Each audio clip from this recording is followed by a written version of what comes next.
What is happening, Magnus? Looks like we got some more scandal. Looks like we've got some more. Get over and follow Endymion. Tell him Tyrone Magnus sent you. All right. Hey everyone, it's Endymion, and since my last video about Assassin's Creed Shadows, I've been given some more information on the original game's plot, as well as some other things. I also got some news I heard from sources about the whole Ghost of Tsushima and Yotei situation as well, and I think a lot more people need to know about this too. Firstly, let me start with what I was told recently. I was contacted by someone who worked on the original version of Assassin's Creed Shadows, and they laid out to me what the story was before it was eventually scrapped by Ubisoft for the Yasuke story. Originally, the plot of Shadows was supposed to surround a piece of Eden like other games called the Sword of Eden. It was an Isu artifact like the apple or the staff in Odyssey, but this sword would corrupt its wielders with power and then give them dominion over others. The hero of the original story was named Taka Yamauchi, who was a Shinto monk. Taka was decided to be a follower of Shintoism because it was a unique religion within Japan at the time, which would give Taka an interesting viewpoint of the world around him. This was chosen because the writers on Shadows wanted to give the audience a glimpse into a world that was foreign to many. And it was juxtaposed against the idea that this Shinto monk wanted nothing to do with conflict or the wars that were being engulfed by nobles. So pretty much, the hero was a badass nice guy who wanted to garden all day and just meditate. But of course, like any good badass would, the danger finds them eventually. Apparently the story would have switched into high gear when Oda Nobunaga was killed. In case you don't know, in real-life events, Oda Nobunaga was a famous lord that was murdered by his own trusted general named Akechi Mitsuhide. In the new version of Shadows, Yasuke was a slave that is bought by Oda from the Jesuits when they come to Japan. And the very little details of the real-life aspects of Yasuke that we do know, at least we do know that he did carry Oda's tools around and he would dance like a fool in front of his guests because Yasuke's skin was black and he was a very large man. Was Oda Nobunaga racist towards Yasuke in this sense? Absolutely. But I mean, it was a different time, of course, where a black man would stand out like a sore thumb amidst the rest of the Japanese populace. Anyway, like I was saying, Taka Yamauchi, our hero, would be in a nearby temple when the fall of Oda Nobunaga happens. A fugitive would then come to Taka's temple from that said battle and would reveal himself to be Hattori Hanzo, who, if you don't know, he was one of the legendary ninjas of that same time period in real life. He was an actual person that was instrumental to the legend that we know today of Japanese shinobi. Hattori Hanzo would be wounded upon meeting Taka and would reveal that he had but one possession in his care, which would be revealed as a Sword of Eden taken from the hands of Oda Nobunaga. What was that game on the Samurai Showdown? On Neo Geo, is that what it was? Hanzo! I mean, I used to use him a lot. I liked him. After his death by Akechi Mitsuhide and his band of murderous, power-hungry samurai brethren. Akechi Mitsuhide would announce that Hattori Hanzo was a traitor for stealing the sword, pinning the whole murder of Oda Nobunaga on him, and using the confusion of the chaos of his lord's death to make it seem like Akechi was not the one who landed the killing blow.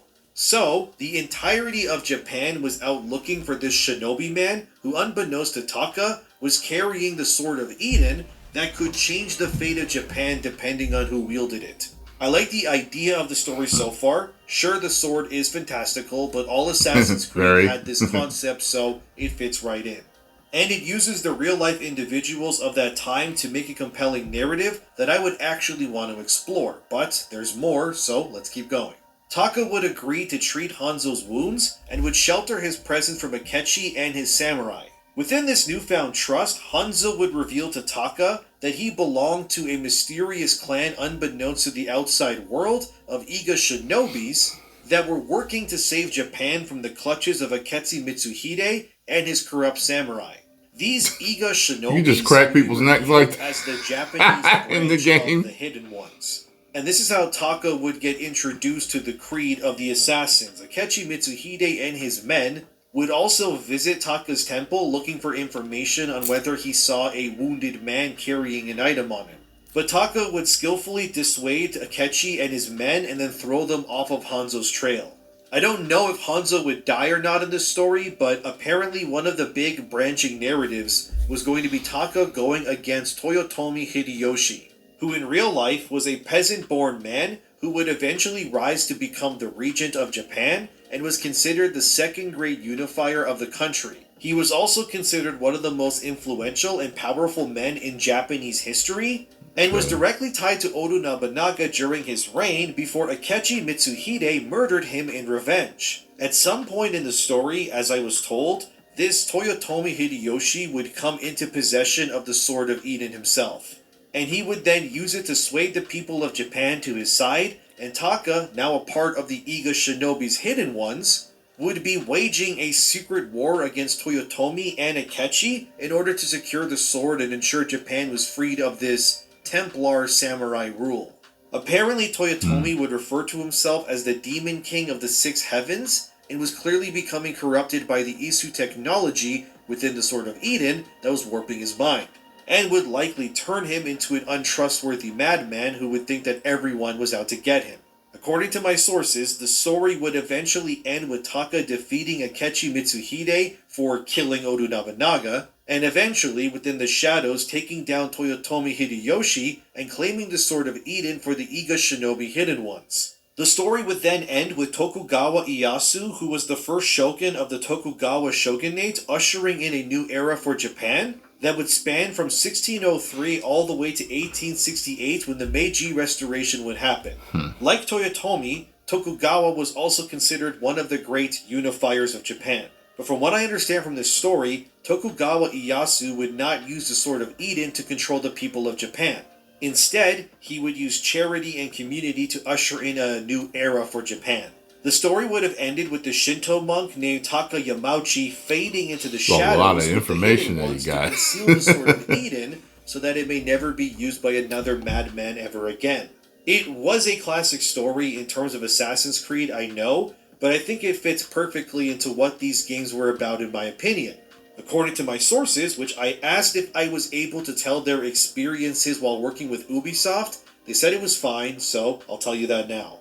They said they were very quickly flown out to Japan after being hired by Ubisoft for this very ambitious project. They also took many notes while researching the historical period, and they found navigating a foreign city to be very challenging to do at the time.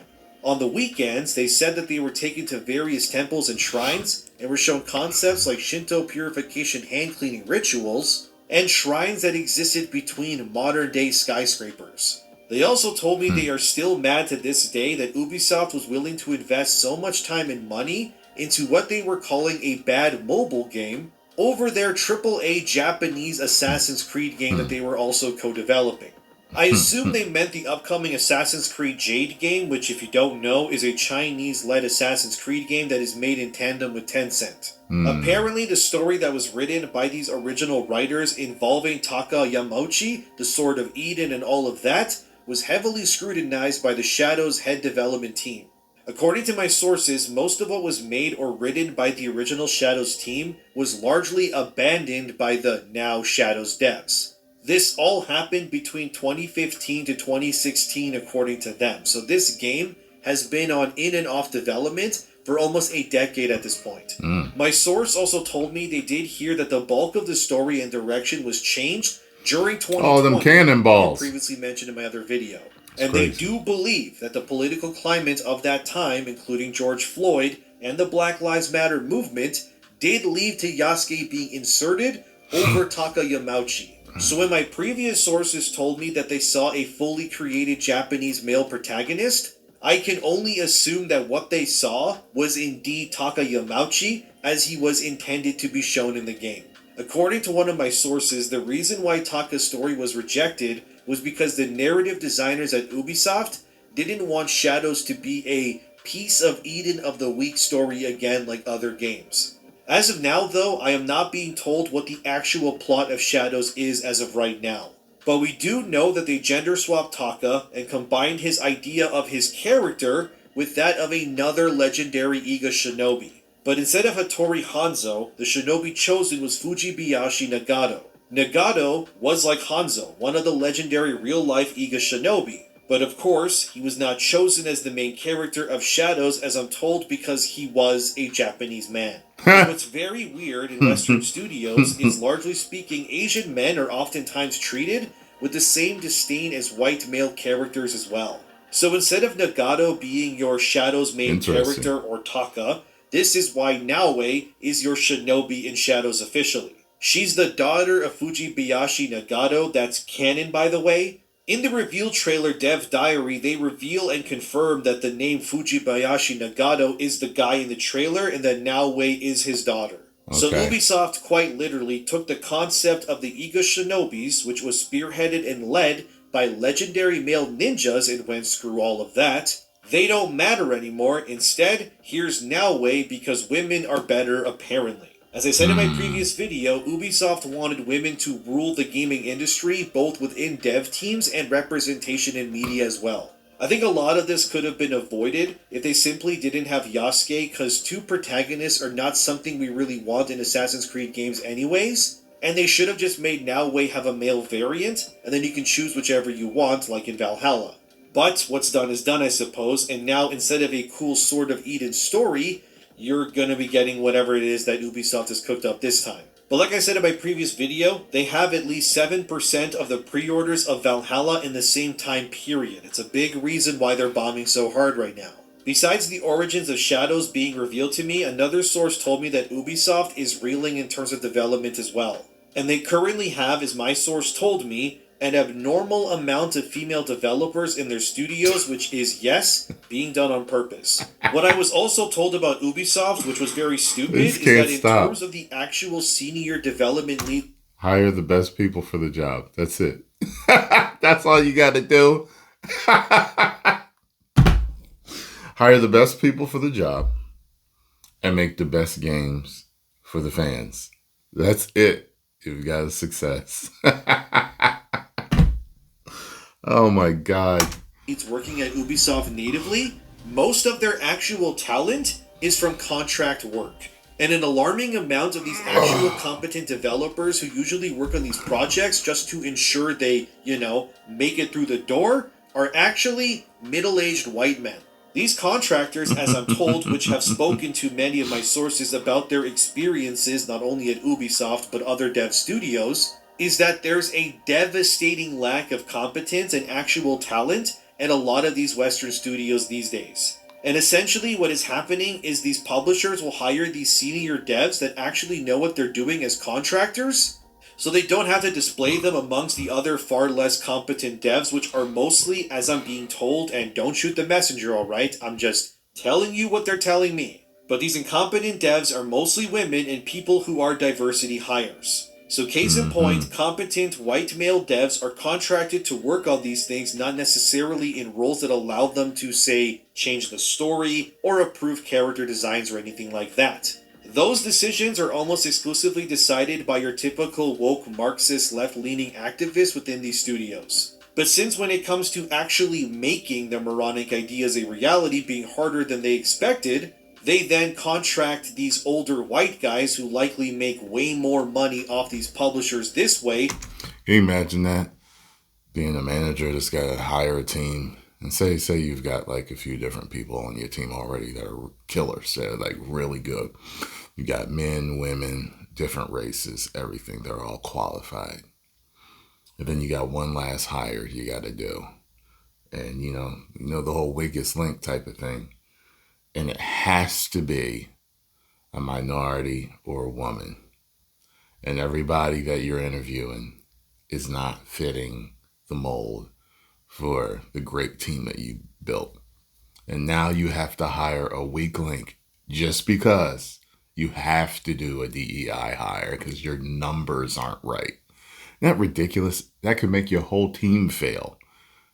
Just because it's so stupid. So stupid. To make their stupid woke decisions an actual reality. So you end up with games that suck and are made for no one, but at least they still function as video games. But this is largely only because these contractors are working on it. It's kind of messed up when I spoke to my sources about this, but this is apparently happening all over the industry right now. Studios are filled with people who have zero idea what they're actually doing. They're being hired based on identity or gender, yet when it comes to actually making things happen, well, it doesn't, according to my sources. In terms of what I heard about Ghost of Tsushima and Yotei, it's actually far more bleak than I could imagine. Uh-oh. Ubisoft and others, Sucker Punch also makes games in a way that my sources told me are called made by committee. Basically, these games are decided, then when the actual ideas come to what gets made and put into the game, it's almost like you have the heads of each department, if you will, at a round table, but not really, of course. They could be doing it all over Zoom or something, but same idea. Anyway, they'll propose an idea like they'll say we want a male main character or a female one, and then the committee of devs will then say yes or no, and then they vote on what gets made. And this process is used for many, many different aspects of every single game being made right now. Like, we want more diversity, please vote yes or no. We want the story to push anti-white supremacy, say yes or no, etc. This way of making games, as I'm told, it leads to why a lot of activism nonsense makes its way into games these days. Because a bunch of activists could and likely will sit on their committee board and just through voting will overwhelm the minority of votes to ensure that everything meets their demands. So when it comes to Naoe and Yasuke being a thing in shadows, you can almost definitely believe that it was likely voted on and decided by a committee as well. The same thing is happening at Sucker Punch right now. I was also told, and take this with a big fat grain of skepticism again, but apparently most of the competent devs have indeed left Sucker Punch quietly already. I cannot confirm this, but from what I'm being told, the key talent behind Tsushima have left amidst the second game in the series being made. I was told that originally Yotei was not the original game idea at all. It was actually indeed Ghost of Tsushima 2 starring Jin Sakai. But sometime during development, a lot like Shadows, the game was halted and then completely changed in vision. This Atsu character we see was not originally decided to be the main character of this game. And apparently, according to my sources, Yotei's world and design are largely based on the assets that were being used while making Tsushima 2. Apparently, work began on Tsushima 2 around 2 months after the official sales data came through on the first game's success. A skeleton crew was left behind to work on the Legends multiplayer, and the same team made the Iki Island DLC expansion as well. From what I'm told in terms of Yotei, the team that made the Iki Island DLC are the primary devs on this game. And the actual Sucker Punch that's left is allegedly mostly working on something else. Take this with your grains of salt or whatever people say, but yeah, Yotei was not the original vision, and key talent has left Sucker Punch, just like it happened with Rocksteady when Suicide Squad was being made as well. Can't wait for those reviews to come out. I cannot wait for those reviews to come out. Also told, do not expect Yotei in 2025 at all. Apparently the game's nowhere near being done, but it's a very slim chance at best that this game actually releases in 2025. It could very easily fall into 2026, but if you're getting your hopes up for it coming out next year, probably don't do that. Every source that I spoke to say that they fully expect a delay at some point to be announced. Originally, apparently, they wanted this Tsushima sequel to drop close to John Wick's director's vision of the movie to capitalize on sales. But these changes from Tsushima 2 to Yotei happened, apparently, within the last year. So the entire vision of the project has been changed. Why drop with John Wick? It's not like they're that closely related. I know there's swordplay and John Wick, but whatever. Era of placing the game 300 years into the future from Tsushima 1's story was decided because it would be more believable in Sucker Punch's internal talks for the game to star a woman at that point instead. Especially considering Atsu would then have access to things like firearms to fight back against enemies as well. As I was also told further, Ghost of Tsushima 2 was described as well. Sucker Punch's internal talks for the game apparently within the last year, so the entire vision of the project has been changed. The era of placing the game 300 years into the future from Tsushima 1's story was decided because it would be more believable in Sucker Punch's internal talks for the game to star a woman at that point instead. Especially considering Atsu would then have access to things like firearms to fight back against enemies as well. As I was also told further, Ghost of Tsushima 2 was described as Assassin's Creed Brotherhood, but way better in every single way. The game was supposed to move Jin Sakai further into the Japanese mainland to fight the Mongols. As I was told, Tsushima 2 was meant to be about Jin creating his own Brotherhood of Ghosts, a lot like Ezio does with the Brotherhood of Assassins as well in Batman 2. The idea was that Jin knew he couldn't face the Mongols alone, and therefore would train eager and talented young Japanese into capable warriors that could help him strike in multiple areas at once, which would then give credence to the idea that the ghost, as in Jin, and the legend were indeed everywhere at once around Japan, which would obviously scare the Mongols and then make the urban legend even more terrifying to them. There was meant to be huge cinematic battles where... I couldn't wipe the blood off like that. I don't know what you got, buddy. I have to do the whole... Forget that. Ain't wiping none of you on my clothes. I don't want none of your blood on me. Jin and his ghost would ride and face off against the Mongols as well. Yotei is also allegedly being developed as a cross-gen game for PS5 and PS4 because Sucker Punch and Sony are worried that the game won't sell as well if it isn't available to a larger install base. So for you out there who saw the Yotei trailer and went, this looks exactly the same graphically as Tsushima, which wasn't an ugly game, mind you, it's beautiful even to this day. But it didn't seem like a step up. Although, as I'm told, Yotei may be smaller than the original Tsushima because of the development problems behind the scene, and the fact that they sidelined Jin Sakai for this new Atsu hero instead. This led to a lot of asset flips and the story changing, but the core idea of Jin being hunted by Ronin was kept, but of course, he was replaced by Atsu instead. I was also told by another source that the ending of Yotei will piss people off, however, they couldn't reveal more of that yet. I wasn't given specifics on what this could mean, however, I don't know how Yotei's ending could piss people off.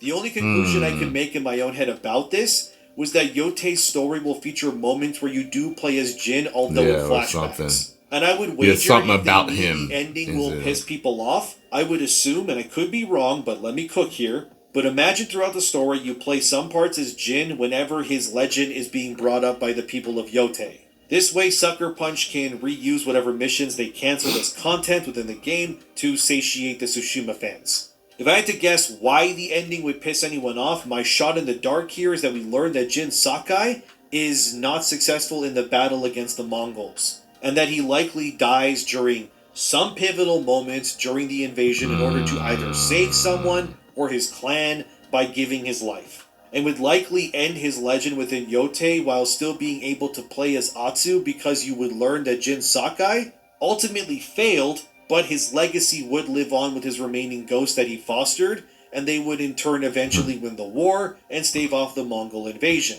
That's the only way I could imagine the ending pissing people off, but I assume that they will confirm that Jin died before he could actualize his efforts, which would then close the book on his story so that fans don't demand more content from him. And this then allows Atsu to live on, and then it answers that lingering question. But like I said, Asian men are now being viewed as disposable when it comes to representation by the West, the same way that white men are too, so none of this would really surprise me really. I was also told that people within Sony are leaking information about all sorts of games and developments to people on the outside, hence how I heard about this from my sources. Apparently, a lot of questions are being asked internally about things like Ghost of Yotei especially. Many are feeling blindsided by its announcement, and like I said, since allegedly Yotei was changed from Tsushima 2 to what it is now within the last year, a lot of the PR people and marketing developments were not made aware in time about Ghost 2 suddenly pivoting to a new main character with a sudden 300-year time jump or anything like that. So a lot of people are confused and scrambling for answers right now, wondering why they were left in the dark about this. Maybe because Sucker Punch knew if others were made aware, they would push against it, but like I was told, many of the key talent has either left Sucker Punch entirely, or they are not actively working on Yotei. As I was also told, if Yotei's reception does not improve, this could scale the game back in terms of scope and resources. If Sony starts to notice the public opinion on this game is not changing for the better, they'll opt for a smaller overall content package. So I wouldn't be surprised if Yotei releases at $60 Canadian or $50 American, instead of the usual premium price point of $70 American as it is right now, or $80, $90 for Canadians. Or maybe they just don't care, and they'll just release it at full price anyways, and they'll just hope that the name alone will still... And you know the way things are today, some footage might leak and let us know the whole story, and then that's it. Sell it regardless. I am told that Sony is developing future Ghost titles, but I wasn't given specifics on where they would be set. So if I guess you think of some setting that would be dope for one of these games, let me know in the comments. And I was also told that the voice actor for Atsu in Ghost of Yotei is a nightmare to work with, and even other woke people think that she's absolutely... Yotei is a nightmare to work with. And I was also told that the voice actor for Atsu in Ghost of Yotei is a nightmare to work with, and even other woke people think that she's absolutely crazy.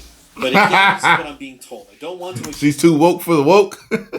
Accuse the voice actor too much because I can't verify this 100%, but understood. Yeah, what I'm being told, all of this is be taken with a grain of salt. That makes other insane woke activists go, damn, that chick is one insane woke activist, man. They could be a very nice person, but that's not what I'm hearing. If I hear more, I'll let you know. None of this is sadly surprising since Cabrutus Rambo posted a bit back how Sony is looking to dive more into DEI nonsense in the future. And I mean, I did get attacked a lot for my comments on Ghost of Yotei as well as other games, but as time has gone on, it just seems that more people are turning to my side on these things. And look, it's okay if I get attacked. I'll keep speaking the truth because that matters more than anything else. Do I think Sony will continue to push these concepts in the future? For the short term, yes. But I think if people vote with their wallets, it'll be largely abandoned, hopefully. The year of the wallet. Continue to vote with your wallets, and we will see change. We're already seeing it. The reception to Ghost of Yotei, it has been nothing short of mixed, and the fact I reported before that Yasuke was inspired by Black Lives Matter is the cherry on top of the crab pie, and it's crazy that got confirmed by not one, but multiple sources to me. It could have had Taka Yamauchi, dear viewer, saving Japan from the Sword of Eden, but these studios are apparently very incompetent, full of diversity hires that are spending absurd amounts of money on contractors to actually make things work, which are largely white men in these roles. Am I saying white men are better at developing games? Not really, but it's weird that this is the narrative that I keep hearing from literally all of my sources. So we might be seeing a Suicide Squad Rocksteady situation with all over Yotei. again. As for Shadows, it's also apparently a buggy mess behind the scenes too. That's also what I was told. And none of this is really, news, I guess, but it is very disappointing. But I did hear that there's at least one franchise Ubisoft is not going to make woke in the future, and that is Ghost Recon. They apparently heard the fans when it comes to Breakpoint, so that sequel will be a no-nonsense pro-military game in every conceivable way. As for everything else, however, fully expect this DEI nonsense another small victory. If it changes, that depends on your support. So like always, whether these things happen or not, it's all up to you, dear viewer. That's what I got for now. Let me know what you think as always in the comments. Thank you for watching, subscribe, share, and all of that. Thanks to my supporters, and I'll see you in the next one. There we go. Well. I tell you this, when you're doing these videos and you're reporting rumors and all this type of stuff, you have to do that grain of salt type of thing. I've noticed over the years that a lot of these grains of salts definitely turned out to be true, or what came out to be the truth was something like it. And that's right, fans have just been burned, man. Just been burned so much. We don't trust none of them, man. I was watching something earlier and a guy was talking about it, and it was like, yeah, it's not that you have diversity. It's in the disingenuous way that you've been doing it. It's the fake way you've been pushing it, enforcing it. And it's been done so much that any hint of it now, the fans they're standoffish. They don't trust you as soon as they see a hint of what they know to be woke. So, if I was any big company, I would steer away from woke until,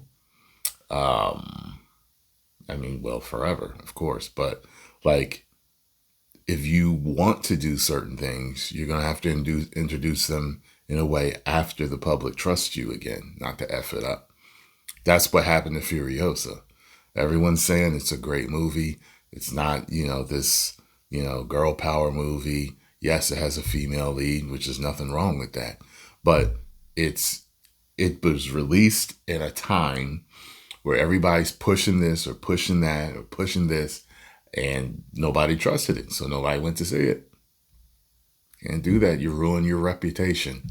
You ruin your reputation and you start doing business right. People aren't going to trust you still. You know what I mean? It's going to take a while for word to leak out that you're actually back to doing good business again. Yeah. 10 million subscribers.